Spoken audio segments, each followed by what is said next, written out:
ওই কুত্তা বাহিনী মানুষকে কামড়াচ্ছে কুত্তার মতো, কিন্তু আওয়ামী লীগ কোনো গুলি করে নাই। ভয়ঙ্কর অর্থনৈতিক সংকটে পড়তে যাচ্ছে ডক্টর মোহাম্মদ ইউনূসের সরকার। আগামীতে আবারও হরতালের ডাক আসছে। 20 জুলাইয়ের থেকেও কঠোরভাবে হরতাল পালন করতে হবে। এদিকে আজ আবারও হরতালের ডাক আসে আওয়ামী লীগের থেকে। শেখ হাসিনার পরিকল্পনাগুলো বাস্তবের পথে দেশবাসী আতঙ্কে। ডক্টর ইউনূস নতুন পদক্ষেপ নিচ্ছেন দেশবাসীকে বাঁচাতে। সবকিছু দেখতে পারবেন এই সম্পূর্ণ প্রতিবেদনে। ডক্টর ইউনূসের শেষ চেষ্টা, আর মাত্র 1 সপ্তাহ, 1 দিন 2 দিন বেশি, শেষ। এরপরে আর কিছু করার নেই। এই 1 সপ্তাহ যদি পারছেন, নইলে রাজনীতি একদম ঘুরে যাবে। আমি যেটা প্রায় বলি, 360 ডিগ্রি ঘুরে যাওয়া, মানে পুরোপুরি ঘুরে যাওয়া, উল্টে যাবে। এই সমস্ত মাথা যারা টুপি দিয়ে কিছু পাগল ছেলেদেরকে বুঝাচ্ছে, তাদের আমি অনুরোধ করবো বাংলা মিশানো। 2 গ্রুপের মধ্যে অস্ত্র থাকে, 2 গ্রুপে যুদ্ধ করে। খুব স্বাভাবিকভাবে আমাদের দেশ গড়তে জুলাই পদযাত্রা, আমাদের কিছু লক্ষ্য আছে, উদ্দেশ্য আছে, সেই বার্তাটা সবার জন্যই সমানভাবেই থাকবে। সম্প্রতি ওয়াকারুজ্জামানকে সেনাপ্রধান হিসাবে কিছু নসিহত করেছেন ডক্টর মোহাম্মদ ইউনূস। এই নসিহতের পিছনে কিছু ইঙ্গিত রয়েছে, ইশারা রয়েছে। এই প্রশ্ন করছি এই কারণে যে বর্তমান সরকারের যারা সমালোচক, তাদের সবাইকেই আবার সেই পুরনো প্রথা অনুযায়ী ঐতিহাসিকভাবে ফ্যাসিবাদের দোষর বানিয়ে ফেলা হচ্ছে। এদিকে কঠিন বিপদে পড়ল ডক্টর ইউনূস এবং সেনাপ্রধান। গোপালগঞ্জে গণহত্যা চালিয়ে আন্তর্জাতিক মামলার কবলে সেনাপ্রধান সহ আরো 4 জন যে কোনো সময় হবে গ্রেপ্তার। হ্যাঁ, যে কোনো সময় এরা গ্রেপ্তার হতে পারে এবং দেশের মধ্যে আরও একটি নতুন ঘটনা ঘটে। দর্শক শ্রোতা, আপনারা দেখেছিলেন গতকালকে আওয়ামী লীগ কর্মীরা একটা হরতালের ডাক দিয়েছিল। সেই হরতালের মধ্যে অনেক কিছু হয়েছে এবং আজকে আওয়ামী লীগ কর্মীরা আরও একটি হরতালের ঘোষণা দেয় এবং সেই ঘোষণাকে কেন্দ্র করে দেশের মধ্যে আজ সন্ধ্যার পর থেকেই চাঞ্চল্যকর অনেক ঘটনা ঘটতেছে। দর্শক শ্রোতা, এই নিয়ে ডক্টর ইউনূসের উপর কী প্রভাব পড়তেছে, সমন্বয়ক উপদেষ্টা তারা কী করতেছে, অন্যদিকে শেখ হাসিনা যে হরতাল বিষয়ে বা দেশের বিভিন্ন প্রেক্ষাপট নিয়ে ভারতে বসে তার কর্মীদেরকে সাহায্য করতেছে, অনেক পরিকল্পনা দিচ্ছে, তার পরিকল্পনা কতটুকু সফলতা পেয়েছে, আপনারা সম্পূর্ণ ভিডিও দেখবেন। দেশের রাজনীতির সর্বশেষ আপডেট একটি ভিডিওতে দেখতে পারবেন এবং আরও অনেক যে দেশের মধ্যে যে ঘটনাগুলো ঘটতেছে সকল ঘটনা দেখতে পারবেন। আসুন আমরা কথা বলাচ্ছি না, আমরা সরাসরি ভিডিওর মূল আলোচনায় চলে যাচ্ছি। আগামীতে আবারও হরতালের ডাক আসছে। সকলে প্রস্তুত হয়ে যান। 20 জুলাইয়ের থেকেও খুবই কঠোরভাবে হরতাল পালন করতে হবে। কেন আবার হরতালের ডাক আসছে? তার মেইন রিজন হচ্ছে গোপালগঞ্জের মধ্যে গণগ্রেপ্তার চলছে। কোনো যাচাই বাছাই না করে অনেক নিরীহ মানুষকে ধরে নিয়ে যাচ্ছে, যারা কোনো রাজনীতির সাথে সম্পৃক্ততা নাই, যারা কখনো রাজনীতি করে নাই, সাধারণ জনগণ, তাদেরকেও ধরে নিয়ে যাচ্ছে। অলরেডি 4000 মানুষের নামে মামলা হয়েছে, 400 জনকে গণগ্রেপ্তার করা হয়েছে। তার প্রতিবাদে আবারও হরতালের ডাক আসছে। 20 জুলাইয়ের হরতালে সরকারের মনে কম্পন ধরে গিয়েছে, হাঁটু কাঁপুনি শুরু হয়ে গিয়েছিল। আবার যখন হরতালের ডাক আসবে তখন আরো বেশি বুকে কম্পন ধরতে হবে, আরো বেশি হাঁটু কাঁপাকাঁপি শুরু হয়ে যেতে হবে। সরকার যত কম্পিত হবে তত তাড়াতাড়ি তাদের পতন ঘটবে। আওয়ামী লীগ যত বেশি নিপীড়নের মুখোমুখি হবে, যত বেশি কণ্ঠিত হবে, তত বেশি শক্তিশালী ভাবে ফিরে আসবে, তত বেশি শক্তিশালী ভাবে হরতাল পালন করবে। কোণঠাসা করে মামলা হামলা দিয়ে গণগ্রেপ্তার করে কোন দলকে কখনো দাবিয়ে রাখা যায়নি। আর এটা তো আওয়ামী লীগের মতো দল, আর এই দলকে তো কখনো দাবিয়ে রাখা সম্ভবই না, সম্ভব হবেও না। যে যেটাই বলুক না কেন, আওয়ামী লীগ আগের চেয়ে শক্তিশালী রূপে হরতাল পালন করবে যদি এভাবে নিরীহ মানুষকে গণগ্রেপ্তার করা হয় গোপালগঞ্জের মধ্যে। সেখানে আওয়ামী লীগ বুঝতেছে না, বিএনপি বুঝতেছে না, সাধারণ মানুষ বুঝতেছে না, সকলকে ধরে নিয়ে যাচ্ছে। সেখানে পুরুষ শূন্য হয়ে গিয়েছে পুরা গোপালগঞ্জ, থমথমে পরিস্থিতি অবস্থা। এভাবে একটা দেশ চলতে পারে না। সারা বাংলাদেশেও সেম অবস্থা এখন চলতেছে। সকল জায়গায় গিয়ে সকলকে হয়রানি করা হচ্ছে। আমার গ্রামের বাড়িতে গিয়ে সেখানে পুলিশ হয়রানি করছে। আমার নামে কোনো মামলা নেই, এখন ওয়ারেন্ট নেই। আগে যে মামলা ছিল, আমি জেল থেকে জামিনে বাহিরে আছি, তারপর হয়রানি করা হচ্ছে। প্রত্যেক জায়গায় বাবা হয়রানি মানা যায় না। সকলে প্রতিবাদ করতে হবে। আপনারা যদি প্রতিবাদ না করেন, এখন সোচ্চার না হন, তাহলে সকলেই এগুলোর সম্মুখীন হতে হবে। নিরীহ মানুষরা কষ্ট করবে। আপনাদের ফ্যামিলির সাথে বিএনপি বা জামাতের কারোর সাথে শত্রুতা আছে, আপনি কোনো রাজনীতির সাথে যুক্ত না, আপনাদেরকে ফাঁসিয়ে দিয়ে জেলে ভরে দেওয়া হবে। এগুলাই চলতেছে। ডেমোক্রেসির নামে বাংলাদেশের মব বেশি চলতেছে। যার নামে কোনো মামলা নেই তাকে হেনস্থা করা হচ্ছে, তাকে ভয় বেঁধে দেখিয়ে টাকা নিয়ে নেওয়া হচ্ছে। টাকা না দিলে তাকে মামলায় আবার ঢুকিয়ে দেওয়া হচ্ছে। তাই সামনে আরো কঠোর হরতালে ডাক আসছে, প্রতিবাদ শুরু। সকলে এই হরতালকে সমর্থন জানিয়ে রাজপথে নেমে আসবেন। ইউনুসের এই স্বৈরাচারী মনোভাবকে আমাদের রুখে দিতে হবে। ইউনুস এখন নব্য ফেসিস্ট, শেখ হাসিনাকে ফেসিস্ট বলে বলে নিজে এক না এক নম্বর প্রতিষ্ঠা করতে যাচ্ছে, বাংলাদেশের মধ্যে সাধারণ মানুষের উপর, আওয়ামী লীগের কর্মীদের উপর স্ট্রিংগুলা চালাচ্ছে। এটা কোনোভাবেই কাম্য না, সাধারণ জনগণ এটা কোনোভাবেই মেনে নিবে না। গোপালগঞ্জের মধ্যে অনতিবিলম্বে গণগ্রেপ্তার বন্ধ করতে হবে। সাধারণ মানুষ জনজীবনে ফিরতে পারতেছে না এই গণগ্রেপ্তার হয়ে। গোপালগঞ্জ এক মৃত্যুপুরী অবস্থা, সেখানে গণহত্যা হয়েছে, সেটার কোনো বিচার নাই। সেটার বিচার না করে ভুয়া কতগুলো মামলা সাধারণ মানুষ হয়রানি করা হচ্ছে, গণগ্রেপ্তার করা হচ্ছে। ঘরের মধ্যে কোনো পুরুষ নাই, রাস্তায় কোনো পুরুষ নাই। গোপালগঞ্জ মনে হচ্ছে আলাদা একটা সিটি, এখানে পুরুষ শূন্য হয়ে গিয়েছে। এটা লজ্জাজনক, ইউনুস সরকারের জন্য, বাংলাদেশের জন্য লজ্জাজনক। এটার কারণে ইউনুসকে ওই জায়গায় বসানো হয়নি। ইউনুসকে বসানো হয়েছে দেশ গঠন করার জন্য, ইউনুসকে আওয়ামী লীগকে ধ্বংস করার জন্য বসানো হয়নি, নিরীহ মানুষকে গণগ্রেপ্তারের জন্য বসানো হয়নি। তাই আবারও হরতালের ডাক আসছে, সকলে প্রস্তুত হন। আমেরিকার পয়সা খাওয়া ওই কুত্তা বাহিনী মানুষকে কামড়াচ্ছে কুত্তার মতো। এখন এই কুত্তার মতো যখন মানুষকে কামড়াচ্ছে, তখন কুত্তাকে গুলি করে হত্যা করা কোনো অপরাধের কাজ না। পৃথিবীর সব দেশে কুত্তা যখন পাগল হয়ে যায় তারে গুলি করিয়ে হত্যা করতে হয়, কিন্তু আওয়ামী লীগ কোনো গুলি করে নাই। আর্মিকে গুলির নির্দেশ দেয় নাই, পুলিশকেও গুলির নির্দেশ দেয় নাই। যে গুলি করেছে, পুলিশ গুলি করেছে, যেটা সররা গুলি, এটা পুলিশ হরহামেশাই করে, পৃথিবীর সব দেশেই করে। কিন্তু যে গুলিতে মারা গিয়েছে এগুলা সব পাকিস্তান থেকে আসা, চায়না থেকে আসা, তাদের টাকায় কিনা, কাদের টাকায়? ওই সন্ত্রাসীদের টাকায়। আমেরিকা থেকে 50 মিলিয়ন পাউন্ড এনে তারা এগুলি করেছে। এখন সরকার আসলো, সরকার বলতে অবৈধ ইউনুস সরকার, তারা যে কয়েকদিনের জন্য ক্ষমতায় আসলো, এই বাটপার ইউনুস, এখন আমাদেরকে জবাব দাও। এই অসভ্য ইউনুস, তুমি এখন আমাদেরকে জবাব দাও। তোমার এক পকেটে নোবেল, আরেক পকেটে বিশ্বের অর্থনীতিবিদের তকমা। তুমি এখন মানুষকে, পৃথিবীকে জবাব দাও, তুমি কিসের জন্য নির্দেশ দিয়েছো মানুষকে গুলি করতে? শেখ হাসিনার সময় যে তুমি প্রশ্ন তুলেছ যে শেখ হাসিনা মানে লেথাল ওয়েপন ব্যবহার করার নির্দেশ দিয়েছে, সেই জন্য তাকে যুদ্ধাপরাধীর মামলায় বিচার করতে হবে। এখন তোমার বিচার কোন আদালতে হবে? তুমি কে? তোমার এখন যে গুলি করা হয়েছে এই নির্দেশ কে দিয়েছে? আপনারা কি জিজ্ঞেস করেছেন সাংবাদিকেরা যে এই নির্দেশটা কে দিয়েছে? আমরা সেই নির্দেশদাতার নাম শুনতে চাই। একটু আগে আমি টিভিতে দেখতেছিলাম, সাংবাদিকেরা আমাদের স্বরাষ্ট্র উপদেষ্টা খুরশেদ আলম নাকি, জাহাঙ্গীর চৌধুরী, আচ্ছা জাহাঙ্গীর আলম চৌধুরী, নামও জানি না, এই জাহাঙ্গীর আলম চৌধুরীকে জিজ্ঞেস করলো যে গোপালগঞ্জে যে হত্যা করা হলো, গুলির নির্দেশ দেওয়া হলো, কয়ে যখন যেটা দরকার সেটা তো করতেই হবে। তার মানে তারা করলে জায়েজ, তারা করলে আরাম, আমরা করলে আরাম। এখন দেখেন, শেখ হাসিনা যখন গুলির নির্দেশ দিয়েছে বলে বলা হচ্ছে, তখন রাষ্ট্রের অবস্থা কি ছিল? আমাদের সেতু ভবন আক্রান্ত, আমাদের মেট্রো রেল আক্রান্ত, আমাদের টিভি ভবন জ্বালিয়ে পুড়িয়ে শেষ করে দেওয়া হয়েছে, ন্যাশনাল আর্কাইভ শেষ করে দেওয়া হয়েছে, রবীন্দ্রনাথের মূর্তি আক্রান্ত, বঙ্গবন্ধুর মূর্তি আক্রান্ত, স্কুল আক্রান্ত, কলেজ আক্রান্ত, জনগণ আক্রান্ত, রাস্তায় রাস্তায় গুলি নিয়ে। গোপালগঞ্জে যে ঘটনাটি ঘটেছে, এটা শুধু বাংলাদেশের জন্য নয়, পুরো বিশ্বের জন্য এটা লজ্জা, অপমানের, অপদস্থের। কারণ নিরীহ জনগণের উপরে, যার হাতে অস্ত্র নাই, বাঁশের লাঠি, তাকে দিলেন আপনি গুলি করে। এখন আপনি তো সেলফ ডিফেন্সও বলতে পারবেন না। সুতরাং টুডে অর টুমরো আমি কোর্টে দাঁড়াবো। আমার এখন মাঝ বয়স, মধ্য বয়সী একজন মানুষ, আল্লাহ যদি বাঁচিয়ে রাখে, আমি আন্তর্জাতিক পর্যায়ে কাজ করার আমার অভিজ্ঞতা আছে। একাধিক রাষ্ট্রে আইনজীবী হিসেবে আমি কাজ করেছি।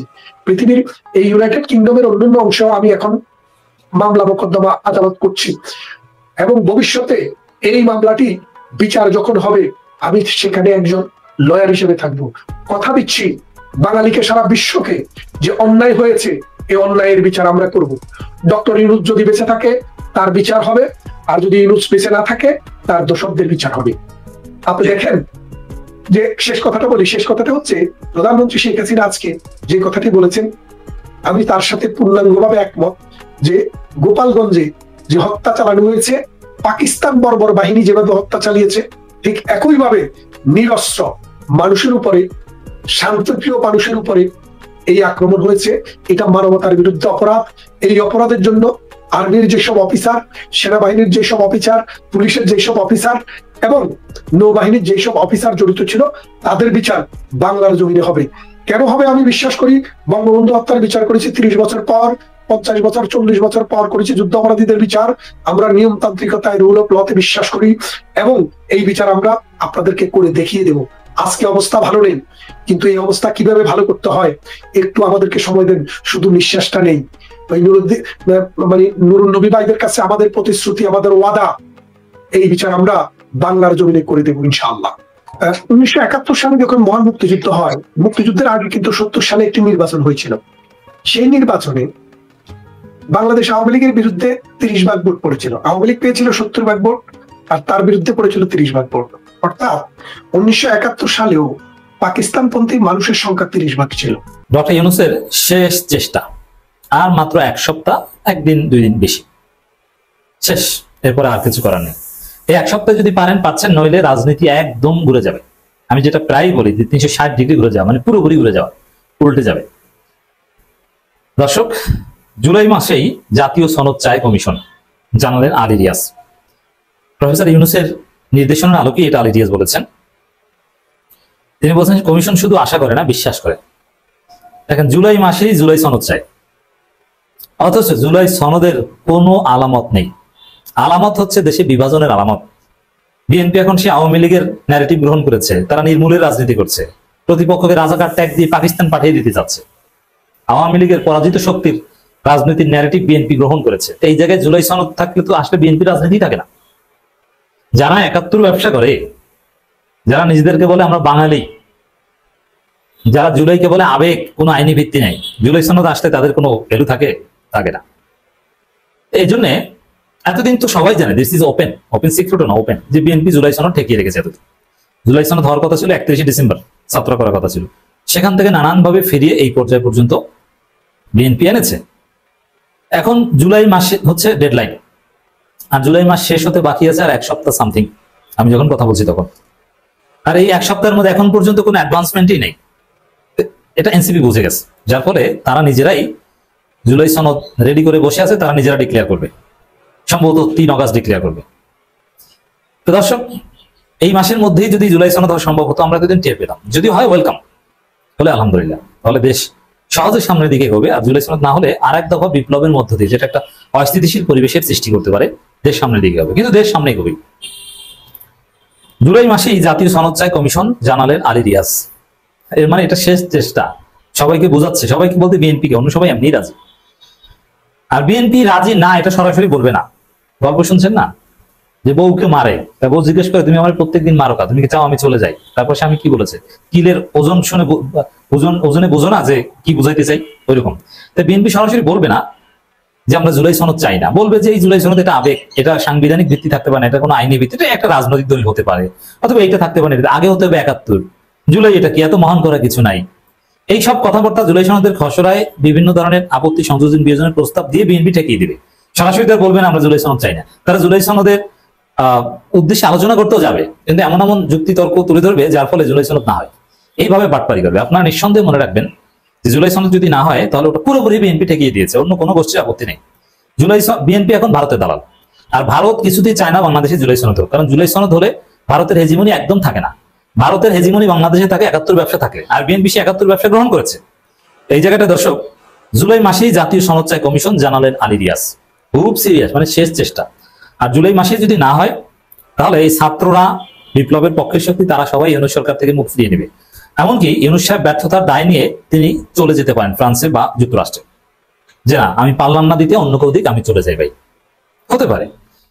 এই জন্য দেখবেন যে এখন পর্যন্ত রাজনীতির যে হিসাব নিকাশ, ভয়ঙ্কর অর্থনৈতিক সংকটে পড়তে যাচ্ছে ডক্টর মোহাম্মদ ইউনূসের সরকার। এই প্রসঙ্গটা নিয়ে আপনাদের সামনে কথা বলবো। ভয়ঙ্কর অর্থনৈতিক সংকটটা কেমন?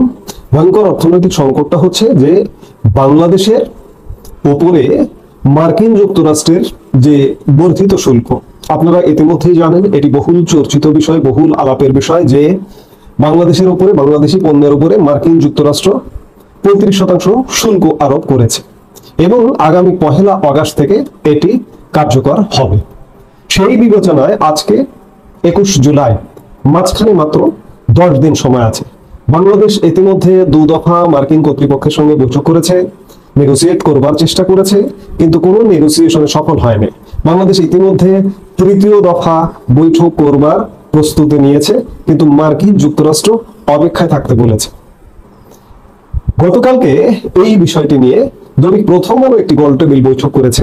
সেই বৈঠকে আমরা কয়েকজন বিশেষজ্ঞের, অর্থনীতিবিদ, ব্যবসায়ীর মতামত পেয়েছি, যে পতাকা তুলে দিয়ে মনে করেছিলেন যে আওয়ামী লীগকে নিশ্চিহ্ন করা যাবে এদের সাথে জোট বাঁধলে, এদের দ্বারা আওয়ামী লীগকে আপাতভাবে মাঠ থেকে সরিয়ে এখন যে বিএনপির পালা, তা গত কয়েকদিন ধরে আরো স্পষ্ট করে বোঝানো হচ্ছে। বিরোধিতা করুন, প্রতিহত করুন, কিন্তু প্রতিপক্ষকে মুছে ফেলবেন না, কারণ গণতন্ত্রের সৌন্দর্য এবং স্থায়িত্ব বিরোধিতার মধ্যেই নিহিত। আর সেই বিরোধিতাই পারে আপনাকে গ্রহণযোগ্য, প্রাসঙ্গিক এবং টেকসই একটি রাজনীতির পথে নিয়ে যেতে। আসছে ফেব্রুয়ারিতে যে নির্বাচনের কথা ইউনূস মহাজন তারেক রহমানকে লন্ডনে বলে এসেছেন, সে নির্বাচন যত কাছাকাছি আসছে ততই এই স্বাধীনতা বিরোধী, দেশ বিরোধী জামায়াত, শিবির, এনসিপি, এবি সকল পক্ষ মিলে বিএনপি ঠেকাও নীতি নিয়ে মাঠে। কি আশ্চর্য হচ্ছেন খুব থাম্বনেল দেখে?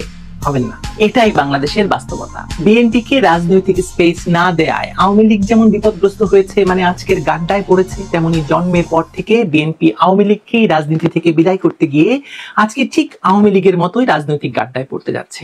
আওয়ামী লীগ তো তবু সুদীর্ঘ 16 বছর টানা ক্ষমতায় ছিল, আর বিএনপি এখন এমন একটি জায়গায় এসে দাঁড়িয়েছে যে কালকে জন্ম নেওয়া রাজনীতির বাছুরগুলি পর্যন্ত বিএনপিকে ছাঁটি দিচ্ছে। আমাদের দেশের দক্ষিণাঞ্চলের ভাষায় ছাঁটি দেওয়া মানে কি জানেন? লাথি দেওয়া। আপনি দেখেছেন কিনা জানি না, গাই দহন করতে গেলে বা দুধ সংগ্রহ করতে গেলে মাঝে মাঝে ছাঁটি দেয়, মানে লাথি দেয়। ভাবুন তো, হঠাৎ করে দেশের ভেতরে একদল নয়া নয়া দাড়িগোপ গজানোর বালকের দল তারেক রহমানকে নিয়ে নোংরা স্লোগান দিচ্ছে, জিয়াউর রহমানের ছবি পোড়াচ্ছে, আর বেগম জিয়ার শাড়ি আর মেকআপ বাক্স দখলের জন্য ফোন দিয়ে আসছে।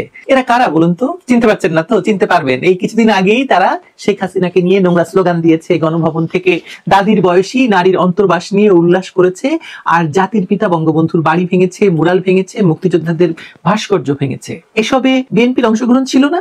কি বলছেন ভাই? খুব ছিল, প্রতিটি জায়গায় বিএনপির অংশগ্রহণ ছিল, কিন্তু এত দ্রুত এসব কিছুই বিএনপির ঘাড়ে এসে পড়বে এটি হয়তো তারা দুঃস্বপ্নেও ভাবেনি। এটাই হলো সত্যি কথা।